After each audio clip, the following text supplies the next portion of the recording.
our regular calendar. I'd like to start with a motion to adopt the minutes of our regular meeting on March 29th. Move. Second. All in favor? Aye. Thank you very much. We may proceed with the chair's report. Morning, board members. Good Good morning to all of you. Want to provide you with an update on some of our activities over the course of the last month. It's been a busy month, as evidenced by my voice. It's back, but it's been quite, we've been on planes, trains, and automobiles over the course of the last 30 days. I'm talking about the state of funding for public housing, specifically for NYCHA, both. I think the most pressing conversation that we have been leading is what was the president's skinny budget or proposed budget, bless you, and where that sort of the message that conveyed about the intention of this administration, and then there's the reality of where we find ourselves. Probably read in the paper. Working to approve a continuing resolution to essentially summary that agreement. Hopefully, we will will happen by the end of this week, is what's been reported. We believe that the current proration numbers that we have from HUD, which, as you know, resulted in already some significant funding, that will be sort of locked in. But we also know that there's a fair discretion at the secretary, so there could be additional changes to proration even as part of the continuing resolution. Another concerning part of this is really what the fiscal year 18 budget, what that looks like. And it is possible that Congress could approve the president's budget.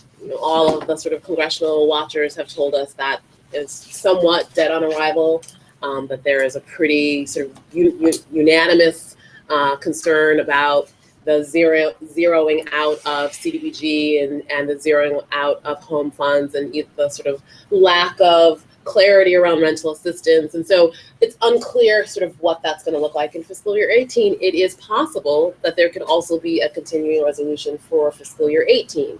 And there could be baked into that additional proration cuts. So I think the lesson of this story is it's quite uncertain what the financial and funding picture looks like for the authority. We are managing to this, already taking some pretty significant steps to our budget plans for 2017, and are working very closely with our colleagues in HUD to ascertain what this means for us moving forward. And if anything, it really puts a focus on those revenue generating activities that we are doing throughout the authority to help continue to support the operations of the agency. This is just sort of a graphic of what the president's proposed cuts would mean for NYCHA. Again, there was about a 68% proposed reduction on the capital side, which would result in about a $200 million loss to us, taking what is now a annual kind of $300 million capital budget, taking that down to about $100 million. On the operating side, a proposed 13% cut, which could result in anywhere between $100 and $150 million loss on the operating side. And then on the Section 8 side, again, an incredible, critical program for the provision of affordable housing here in New York, a potential loss of 7,600 vouchers. That's 7,600 households, but I think also it's important to note those are landlords. That's revenue. That's cash, operating cash for their properties as well. So, there's a lot of work that we're doing with a number of stakeholders to talk about the potential impacts of these cuts. This is an example of, and I think our board member Young, joined NYCHA staff and some of our youth ambassadors to attend the low-income housing in Washington, and I think the photo of one of our young people with Congresswoman Waters was like the most liked photo on our website or Twitter feed. But where they engaged in education and advocacy, our external affairs EVP presented on NextGen, what we're doing, what the proposed budget cuts could mean to the work that we're doing here in New York. And I think overall was a really sort of positive showing of our concern, but also as evidenced by some of the other advocacy groups. We have really kind of mobilized some of the housing policy and advocacy organizations who have not always talked about public housing to actually talk about public housing as being a critical part of the affordable housing infrastructure here in New York. A lot of work that's been happening, whether that's on conferences or with our congressional leaders. Senator Schumer has been a very, very vocal supporter, calling his own press conference to talk about the president's proposed cuts, and has been very vocal in his support of NYCHA and public housing programs in general, and really leading the fight with his colleagues around ensuring that these cuts do not materialize. A number of housing advocates and community groups had a pretty large rally last week as well. A couple thousand people showed up on Broadway, and I think even the chair of the Public Housing City Council Committee was arrested, and others in acts of civil disobedience to sort of highlight the importance and their commitment to these issues. So this has been a really important time for the agency. We are not letting up. I think I also mentioned we're working with our colleagues from around the country as well, other housing authorities, around this issue, around the issues of funding needs, and really partnering with other housing authorities, particularly those in the rural and suburban communities who are often facing the same sets of issues when it comes to their capital program as we are. And so really putting together what some might think are unusual allies to talk about the importance of capital funding to housing authorities and to HUD. So just to pivot to some other sort of things that we have been engaged in, and I know I've shared this information with you all before, one of the important conversations that we have been a part of is, one, how do we ensure the safety of our residents in partnership, obviously, with members of the NYPD, and what is the agency's response when a resident, or oftentimes non-residents, are engaged in activities that are potentially unlawful. And so we've been working with the Vera Institute, John Jay College, Legal Aid, and many other civic and legal groups, 3 years really, on revising and clarifying our permanent exclusion policy, and to be clearer, to provide actual written guidelines about what this policy means, to also make sure that those folks who have been examined their right to sort of return. And this pilot, or this program, has actually been acknowledged by HUD and others as a sort of a smart and practical approach to family reunification. And this is a complicated issue. It's not one that we take lightly. And we actually, the chair of the City Council Committee on Public Housing, had a hearing earlier this week to talk about this issue. Really, also in response to Department of Investigation report that we agreed on some areas and pushed back on other findings. So this is an issue that, again, not an easy one that we take very seriously and continue to work with our partners to ensure the safety of our residents and ultimately the the safety of our families. Continue to work on engaging that fourth pillar of Next Gen, around engaging with residents in a new and different way and connecting residents to opportunity. We have launched another Pathways initiative, which is actually connecting residents to not only to jobs, but to actually running their own businesses. And so this is the graduation of the first cohort of new childcare business pathways. This is, I believe, a 12 to 14 week program or initiative. Good morning, board member. To support business owners and entrepreneurs who are oftentimes already running these businesses to, get licensing with the City Small Business Services Program to understand how to run their business and ultimately, run successful cash flowing businesses that actually, build on and create opportunity for themselves and for their families, but also providing safe and decent childcare for their community. So this is really exciting, and I think that you'll see even more of these types of activities. It's a way for us to really leverage our strengths, which is our access to residents, but then really being able to really convene and harness other city agencies to support the development of residents. Chief Nelson, of our unit here at NYCHA, welcomed the newest class of NYPD police officers. As you know, the Housing Bureau, we have a special relationship with these members through their focus on housing, but also through the neighborhood and community policing program. And this is always one of my favorite events, and I think I missed this one because I was in Washington. But it's a great event, and this is an important part of our relationship building with NYPD.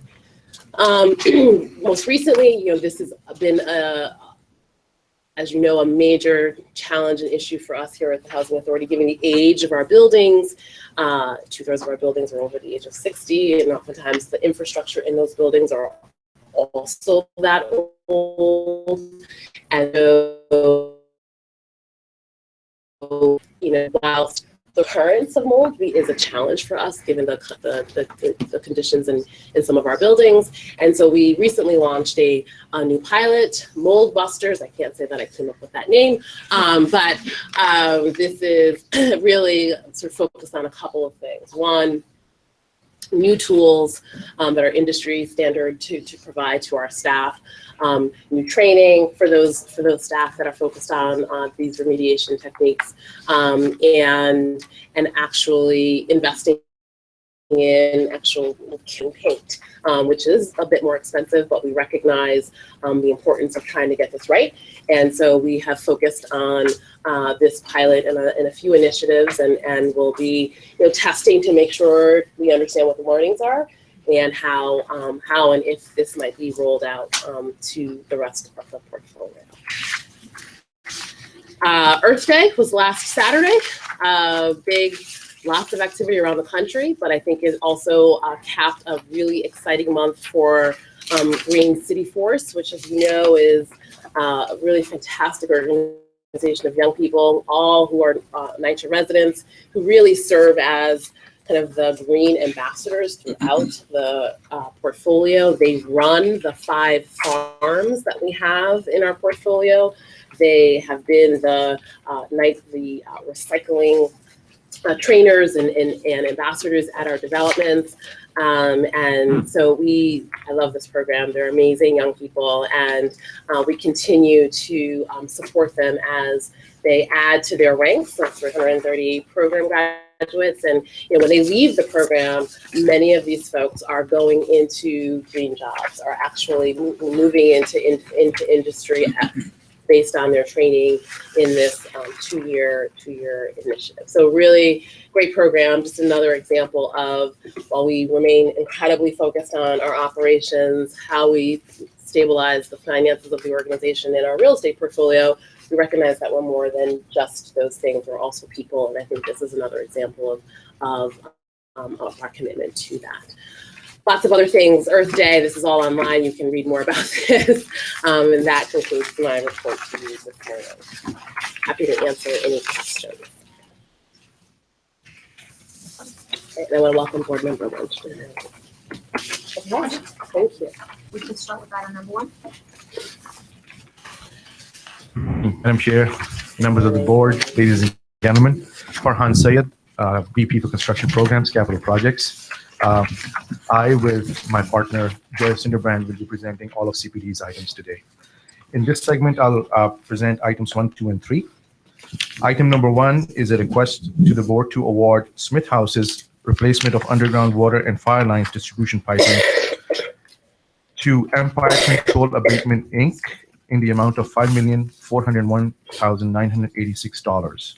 This contract provides for replacement of underground domestic water and fire lines distribution piping between all 12 buildings at Smith Houses. The women's-owned business enterprise, and they have performed one project at NYCHA as a prime contractor valued at $10 million and one as a subcontractor valued at $6.6 million. There are no issues to preclude award to the VNC. They have projected 3 Section 3 hires, and we are requesting board to approve the award. This is, I'm sorry, go ahead. Just, could you explain, so is this a standard cycle of replacing these pipes, or is this part of the end, are they at the end of their useful life, or did something happen? Just give us a little more context. Yeah, this please. is basically at the end of their useful life. And these projects are basically prioritized in our capital plan, working with operations, where we had issues with these fire and water lines underground, where we've had a lot of maintenance and repair work to do. As a result, these projects, the subsequent 2 projects also were prioritized for this work. And a fire water line is Distribution piping for domestic water and fire protection. problems currently? Yes. Yes. Can you describe what problems these are solved? Basically leaks, patchwork that we have to replace piping at these locations. And as a result, when we get the new piping system in, we would not have to do maintenance on these fire lines. So decreased maintenance costs. Yes. So one of the things that we, for a lot of weeks here, we did a root cause analysis of what some of those leaks were and some of the sort of continued work order complaints, and the course of a long period of time, this just didn't happen, obviously. So I think that sort of supports your recommendation here. Item number 2 is to award Elliott House's replacement of underground water and fire lines distribution piping to JCC Construction Corporation to the lowest bidder in the amount of $1,467,000. Elliott Houses has 4 buildings, and this contract provides for replacement of underground domestic water and fire lines distribution in all 4 buildings. The scope of work includes excavation, asbestos abatement, and removal and restoration of asphalt walkways. JCC have performed 5 projects at NYCHA as a prime contractor valued at $12.7 million. There are no issues with the VNC to preclude award, and there are 2 Section 3 hires projected for this contract. Item number 3 is a similar request to award Lexington House's replacement of underground water and fire lines distribution piping to Empire Control Abatement, Inc. in the amount of $2.79 million. This contract is to provide replacement of underground domestic water and fire lines between all 4 buildings at Lexington Houses. Empire is also a women's-owned business enterprise and has been in operation since 1988. They have performed 1 project at NYCHA as a prime contractor, valued at $10 million, and 1 as a subcontractor, valued at $6.6 million. The first bidder in this case did not include in this bid at a cost of $1 million, and that's why they were deemed non-responsive, and we are requesting second for the award. What's the duration of the work? In all 3 contracts, is 540 days, 18 months roughly. Wow. Yeah. And so when we approve it here today, or assuming we do, what happens? When does the work actually start? Subject to board approval, a letter of award will be issued, and then after that, right after that, a notice to proceed, which takes about a few weeks after the award has been approved. And then construction will most likely start in early summer this year. Summer, and then Yes. 18 months. Got it. Yes. Thank you. Thank you.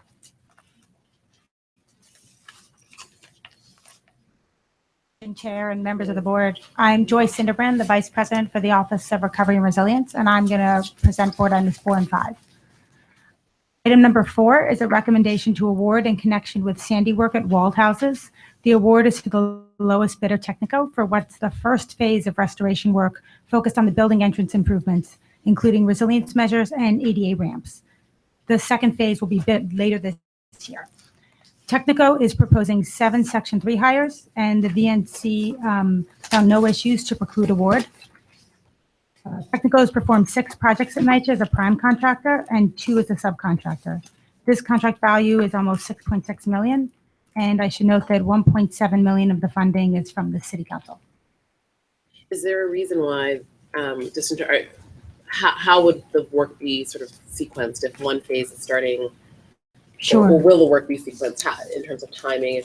In terms of the separating so phases? separating this bid package actually allowed us to start work earlier than the entire package. We carved out the building entrances and the work associated with the entrances. So that's canopies, raising the level of the entrance so that it provided some floodproofing, putting in building infrastructure and reinforcement, and then creating a ramp structure that supported the building reinforcement.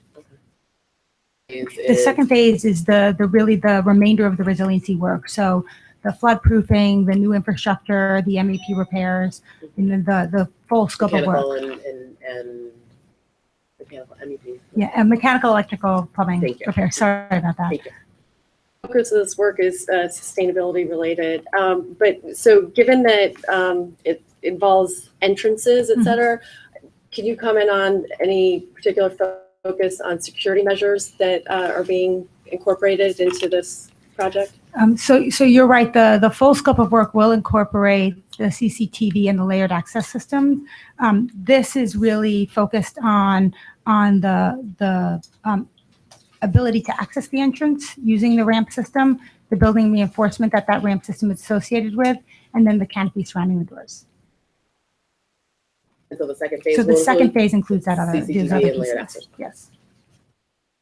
And that's somewhat standard for most of our Sandy work. Is that correct? Yeah, the buildings, I should mention that this work is at the 7 buildings that FEMA designated as Sandy impacted. It's not at all 16 buildings on the site. And so as with all our FEMA projects, the CCTV work and the layered access work will also be at those 7 buildings. And the remaining? And the remaining will hopefully be funded through other sources that we are pursuing. Thank you. Item number 5 is recommendation to award in connection with Sandy work at Haber Houses. Award is to the lowest bidder, AWL Industries, for the construction of 3 new annex buildings to house generators and electrical and mechanical equipment above flood levels, new dual fuel boilers, flood mitigation measures, roof replacement, site lighting, CCTV, and layered access. They're proposing 10 Section 3 hires, and the VNC is pending. Award to AWL is conditioned upon an acceptable review. They performed 7 projects at NYCHA as a prime contractor, and the contract is for about $39.5 million. Very true questions. Where do we stand in listing on and that's been in process? Where do we stand in the execution of it? Are we 75% there, 50% there? Where do we stand? So of the, we talk kind of internally by development. So of the 33 developments in the program, 11 have notices to proceed. These 2 projects represent 2 more. So that'd be 13 projects that are effectively through the procurement process and into the construction phase. There are 9 more that are within the procurement process. So that brings us to 22. And the remaining 11, we anticipate getting through the procurement process, the approval process, and starting an element of construction by the end of this year. So, and when you say the 11 that are in the procurement process, they've already been approved here. They're in the, or is that right? So there's not including these 2 today. There are 11 that have notices to proceed, so that if effectively started, then we have 11, including these 2 that are somewhere in the procurement process, some like these very close to starting. Others are out to bid, and we're getting bids, as we speak. So that 11 that's in the procurement process, Mhm. I'm sorry, I just wanted, have they come to the board yet, or are they passed, or? Well, so today 2 have come to the board. Yeah, We have others that will be coming next month, and I so see. some of them are very close to starting. Others are out in the market right now. And Joy, just speak to sort of what we've talked about publicly about 2017 Sandy recovery Sure. starts. Right, and 2017 is really the year of construction start. So our goal is to have construction start at all 33 sites before the end of the year, and we're well on our way to do that based on the current schedule. But I think completion is really where people's heart is, and we're looking at completion at more than half the sites, possibly closer to 2/3 by the end of 2019. So we're really kind of well on our way to being in basically just a better construction program as opposed to the design phase that was most of last year. okay, that's helpful context, thank you. Yes, Oh, sure. hi. Although I'm very happy with the numbers that we've gotten, as far as from FEMA and all the work that we are expecting to get and do, do we know at this point in time the entire damage that Sandy did to us, and do we have all those in mind, regardless of the fact that or may not fund them? The $3 billion award designation It's wonderful. was Most of you have forgotten. I was got Right. we're really excited about leveraging those $3 billion to do the repairs and the mitigation for all of the severely damaged buildings. There is an additional fight that we are having with FEMA now for some of the lesser damaged work, and we still expect to get additional funding for some of the work to repair those buildings. And done, those monies could be used for additional work within the program as approved by FEMA. Thank you. Thank you. Back again for item 6 and 7. Item number 6 is a request to the board to award Fort Washington Avenue Rehab Senior Center upgrade to UTB United Technology, Inc., the lowest bidder, in the amount of $7,450. This project is for the renovation of a senior center sponsored by Riverstone Senior Life Services that provides for adult daycare services with a variety of daily activities. It includes the replacement of HVAC system, reconfiguration of offices and bathrooms, new bathrooms, plumbing and fixtures with asbestos abatement. The term of this contract is 240 days. UTP is a minority-owned business enterprise and has been in operation since 1999. They performed 5 projects at NYCHA as a prime contractor and 2 projects as a subcontractor. There are no pending issues to preclude award, and there is 1 Section 3 hire projected for this. Is this a center that that was previously not in use and will be brought into use, or is it? No, this is a currently used center, Yeah. and we are just doing upgrade to an existing senior center, which is currently in use. I see. And will it have to close during the? Depending on the activities, like for asbestos abatement, when asbestos abatement is being performed, there are certain portions, and we coordinate with the center to move e-bases to another location. And once that activity is done, they move back and can be used. So the effort is basically coordinate with the staff, and our team works with them in case any needs to be doing collection work. So how big is the community center? I do not have that information with me right now. I can get you that. Do you know who runs it? Just curious. It's sponsored by Riverstone Senior Life Services. Thank you. So I believe this is one of the centers that our partners in DFTA, the Department of Aging, sort of manages the contract and probably formerly run by NYCHA, but now managed through our city agency. Item number 7 is a request to award a job order contract for various developments in the Bronx and Manhattan to Commerce Electric Contracting Corporation. The lowest bidder in the not to exceed amount of $5 million with a bid factor of 1.1098. This contract will provide for exterior lighting upgrades at 3 former state-funded developments, Baychester, Murphy, and Chelsea houses, with state funds that remain from an omnibus agreement with the New York Department of Housing and Community Development related to improvements at former state-funded developments. The scope of work includes a replacement of exterior light poles and fixtures, wall packs, and building entrance canopy lighting. The term is 2 years with 2 separate 1-year renewal options. Commerce have performed 3 contracts at NYCHA as a subcontractor valued at $1.39 million. There is not resolved yet. We are working with our procurement department to see they have some updated paperwork in the mocks to be submitted, and pending that, this contract will not be awarded until the VNC has been satisfied and it has been received by CPD. Any questions? Just a, Thank just a statement. In the interest of saving time, there's a silly question I would like to ask you after this is all done. Okay, Thank you. thank you. Sure you don't want to share it now? We like silly questions. It's silly. Okay. So the last switch.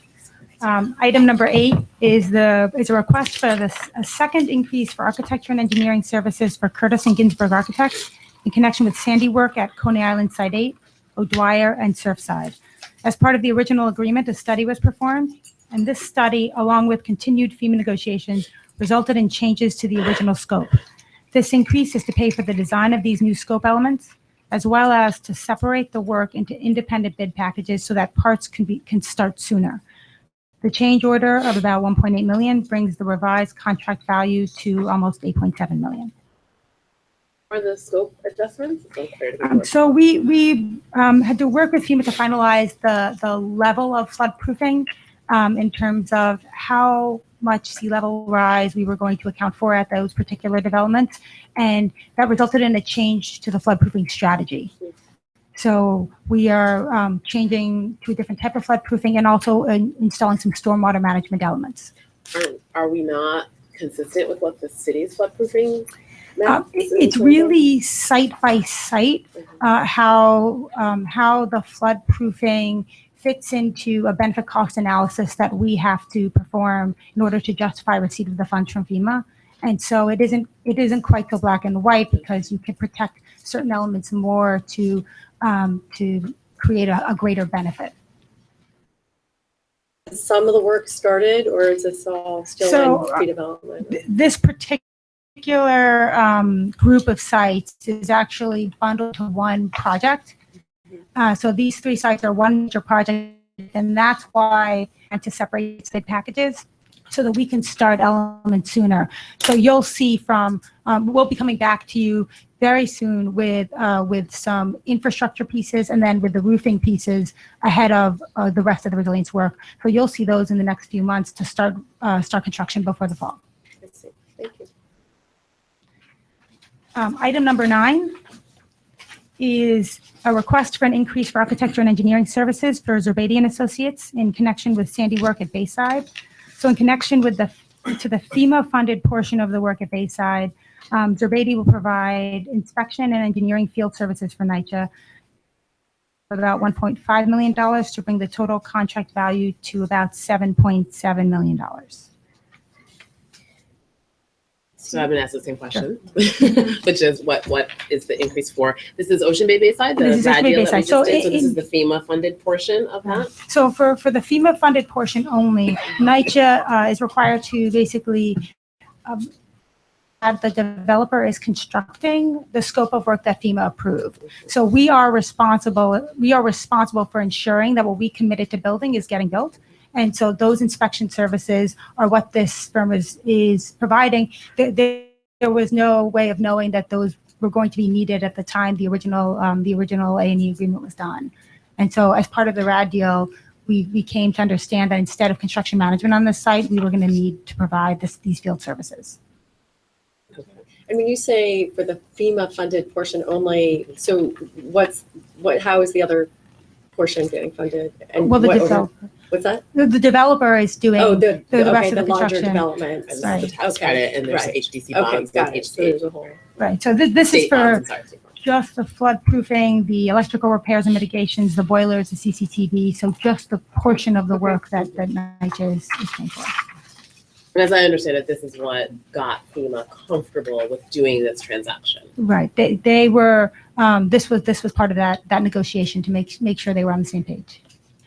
And I'm sorry, Yeah. did you, I'm not sure if I heard the answer to the chair's question, which is, so what's the additional services here or additional scope? The additional scope is specific to the impact of the RAD deal to changing what we need to do from construction management I see. So to that's- field inspection. So just literally certifying that what was designed is what is getting constructed. Okay. And I noticed that the term of this project, I suppose, is supposed to run through 2020. Do you anticipate additional scope being added? Or do we think this is it? There is no additional scope getting added from the NYCHA side. Yeah. I can't speak to the developer's plans for the site.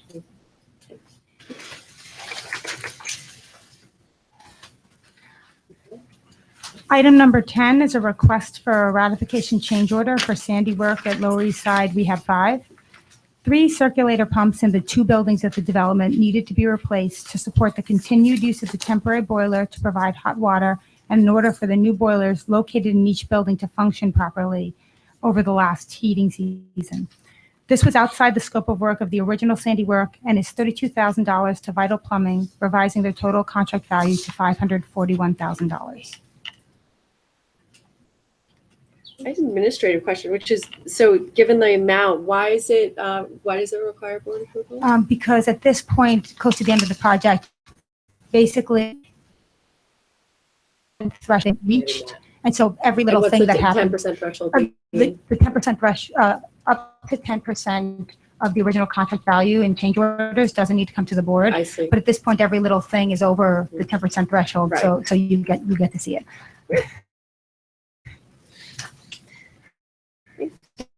Thank you.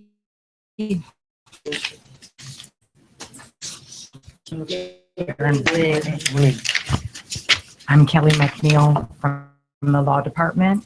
I will be presenting items 11 and 12.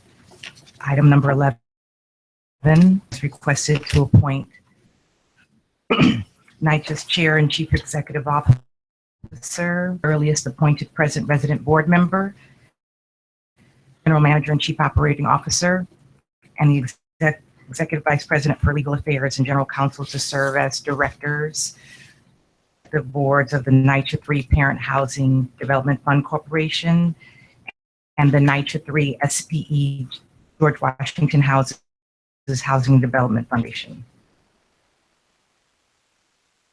No NYCHA transactions through corporate entities, including the HDFCs, include the Harlem RBI transaction and the Section 8 Triborough transaction, the NYCHA 1 Housing Development Fund Corporation and NYCHA 2 Housing Development Fund Corporation, which are the mixed finance entity. And currently, there are 2 vacancies on those boards, and we seek your authorization to directors in title, and that would be consistent with the other HDFC boards and the LLCs. Yeah. What do you mean, so when you say in title, so it's the person who holds the title of chair and CEO versus? Yes, versus a specific name by nation? name. Yeah, got it. Great, thanks. Are there any questions? I'm going to Yes. abstain, just for the record, abstain Yes. from voting on this item. Yes. I have to abstain as well. Thank you. And so I move on to item number 12. It gives me great pleasure to request appointment of Mr. Derek Cephas as Vice Chair of the, pursuant to Section 1.06 of the Authority's bylaws, as established in 58-8-515 with subsequent amendments. Same from this as well. Are there any questions? Thank you very much. Thank you.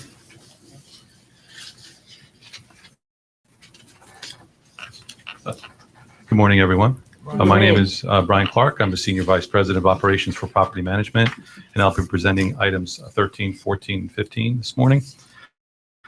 This is a 3-year requirement contract for stainless steel kitchen sinks. This is for us to use apartments as we need to replace them as part of our maintenance operations, and then also for us to use as we prepare apartments for occupancy if we need to replace the kitchen sinks. Authorization is requested to award this requirement contract to the lowest responsive and responsible bidder, Craftsman Supply Corporation, DBA, Dayton Supply Company, for the not to exceed amount. Any questions? No? Okay. How does this stuff get to the development? Is this drop ship? Yeah, this is for the most part drop ship. We do have the option to deliver to the warehouse if needed, but for the most. Okay. I'm sorry, just you said this will be in order like for move outs, Correct. to update anything that may have been broken. Correct. It's not to be readily installed. Correct. So only as needed. Item 14. So item 4 is a 3-year requirement contract as well for compactor bags. Our buildings have interior compactors where the garbage is compacted into small, approximately 3-foot size bags. These bags are in cartridges that attach to the compact and then are segmented so they're easily broken apart bags for movement out of the building.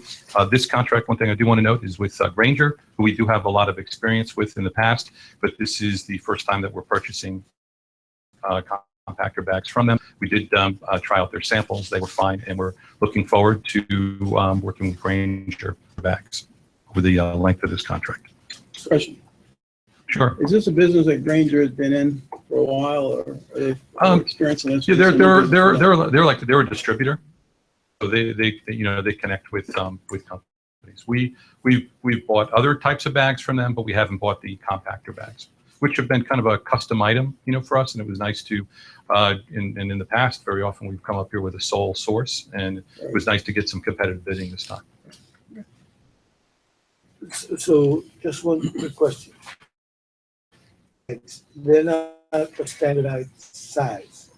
They come in various sizes, or they're sized to the compactor itself. So there's a compaction cone on it. So there will be different size bags based on the radius of the compactor cone, but the lengths of them are pretty much uniform. For a large development as opposed Correct. to a small development. Correct. Because we have to physically move them out of the building, so we have to make sure that they're small enough for folks to reasonably lift and move. So when you distribute them to the various developments, you keep in mind what the size of the development is. Yeah.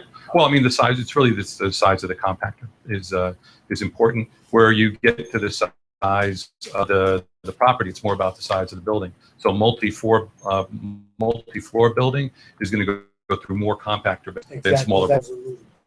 Got it. Okay. Okay. Authorization is requested to award this requirement contract to the lowest responsive and responsible bidder, W.W. Grainger Incorporated. Item 15. Item 15. Now, this is a 1-year requirement contract. Last board meeting, I come to the board for with a cabinet contract. It was actually ratification of a contract for purchasing cabinets. This was to help us with the backlog that we had in cabinets. This contract here is as a contingency.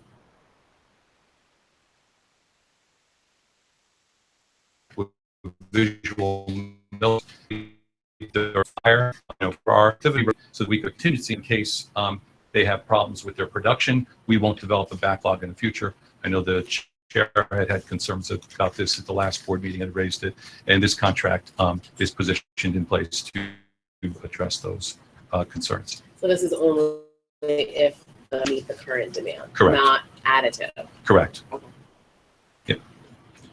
By the way, I'm kind of happy that you're finally moved That's great. Authorization is requested to award this requirement contract to the lowest responsive and responsible bidder, Cuisine Creton, Inc. Thank you. Thank you.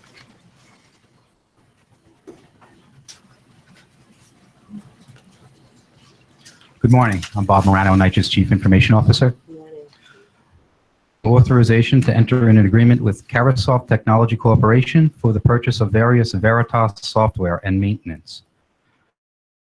Carasoft is a reseller of their products for over 15 years for data backups, data recovery, data archiving, email archiving, and e-discovery. This is a 3-year agreement procured off of a U.S. General Services Administration contract. Therefore, we're requesting authorization to enter an agreement with Carasoft for an amount not to exceed $1,488,814.32. So it's a 3-year license? Is it? Yes. Yeah.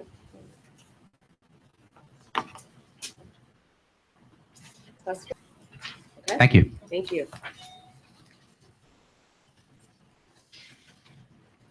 Ms. June.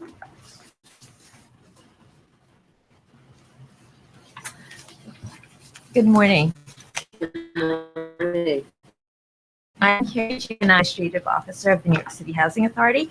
Today, I'm here to present Board Resolution number 17 that seeks to adopt a paid parental leave policy for NYCHA, consistent with the Mayor's Personnel Order number 2016/1, which established a paid parental leave policy for managerial and original jurisdiction employees of city agencies. Our policy would become effective on May 1st, 2017. Under the chair's leadership to implement a parental leave policy. However, last year, as a result of the pending litigation against the city regarding its policy. So by way of background, currently, NYCHA's managerial and are covered under the Family and Medical Leave Act, FMLA, which entitles FMLA eligible employees up to 12 weeks of unpaid leave following a qualifying event, including the birth or adoption of a child. Managerial employees are those who formulate policy or have a major role in personnel administration that requires the exercise of independent judgment, and original jurisdiction employees are not represented by any union and remain in their original unrepresented state. Together, these employees number about 600 of the approximately 11,000 NYCHA employees. These currently use their annual leave during this period and receive continuous health insurance coverage. Eligible parents who are both employed with the authority may use a combined 12 weeks of FMLA leave and must share the maximum amount of leave. Effective December 22nd, 2015, the Mayor's Personnel Order number 2016/1 established a paid parental leave for the city's managerial and original jurisdiction employees. Consistent with the material provisions of that order, NYCHA proposes that the authority's managerial and original jurisdiction employees in active status are granted paid parental leave at 100% of their regular salary for up to 6 weeks to run concurrently with the leave provided pursuant to the FMLA period. Eligible employees will receive continuous health benefits during the leave will cover the birth of a child to an eligible employee or the placement of a child with an eligible employee for adoption or foster care. This excludes other types of family leave that are covered by FMLA. Will be funded through the elimination of a 0.47% wage increase that was to become effective on July 1st, 2017, and the reduction of the maximum annual leave accrual by 2 days for the managerial and original jurisdiction employees. Upon adoption of the paid parental leave policy, the maximum accrual shall be 34 days of annual leave. Therefore, I recommend that the members approve this resolution and permit the adoption of a paid parental leave policy for NYCHA's managerial and original jurisdiction employees in accordance with the authority's bylaws, delegation record, and other applicable procedures. Any questions? Yeah. Does this match what the city is doing? Yes. Yes, it matches what the city's doing, and it applies to the same classification of employees. Talks about how it's funded. So this elimination of the wage increase, is curious what the reasoning trade-off of that particular sources, and also then how this is being how NYCHA employees are responding to this pending change. So the wage increase was a wage increase that was adopted, I think, a couple of years ago, in consistent with how the city adopted a similar wage increase for the same classification of employees. So it will now not become effective at the, in a couple of months, will apply to that same class of employees.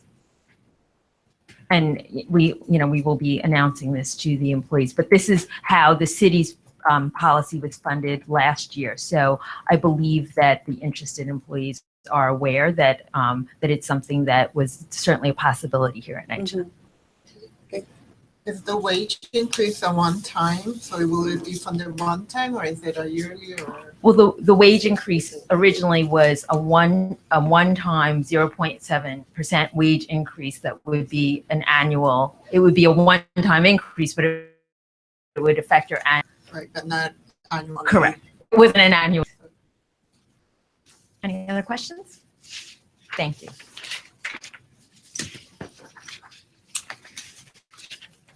Chair, 17 items were presented for board approval. Do I have a motion to accept 17 items? Second? Second. Noting that where the chair and board member Gonzalez abstained from board resolution number 11 and board member Cephas abstained from voting on board resolution number 12. Okay? Do I have a motion to adjourn? Motion. Second. All in favor? Aye. Thank you very much. I We have the move- motion. We have the motion. yeah. Yes. So I move that the members be authorized to meet in executive session to. Motion to accept. Motion. Second. All in favor? Aye. Thank you. Right. Thank you. We will be moving